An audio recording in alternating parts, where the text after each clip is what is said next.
One of the things which we have embarked on with so much time available to the team, one was to ensure that the team which had been selected to run with the Olympics stays on, so that we do not lose out on the knowledge, the experience, and what people had already shared in terms of information.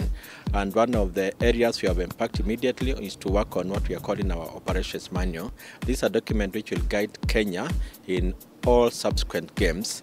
When you talk of the big games, you're talking of the Olympics, the Commonwealth, the Youth Games, and any other major assignment. We want to develop a document which can be able to stand the test of time in terms of the responsibilities, in terms of the timelines. As you know, a lot of times we feel we've started preparing for major games when the time is too short. So now we want to give a full year cycle, like immediately after the Olympics and a report is submitted, what is the work which starts, so that we can also get information about the individual sports when they need to start trying to get qualifying round.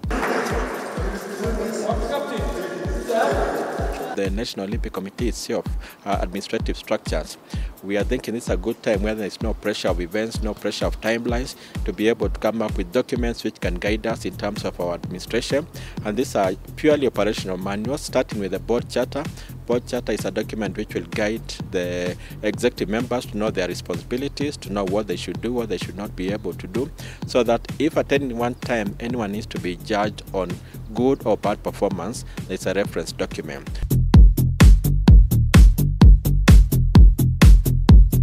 Our elite program team, they were able to identify several needs which our athletes needed, and what we are doing is trying to respond to them through communication. We feel it's very important that we continue giving athletes on a timely basis in terms of the information, in terms of educating them, and more importantly getting their views. It's not just the athletes who are facing these effects, but it's everybody else, and we believe that it has also served beyond our sports fraternity. But more importantly is to be able to get somebody who can talk them through this particular period.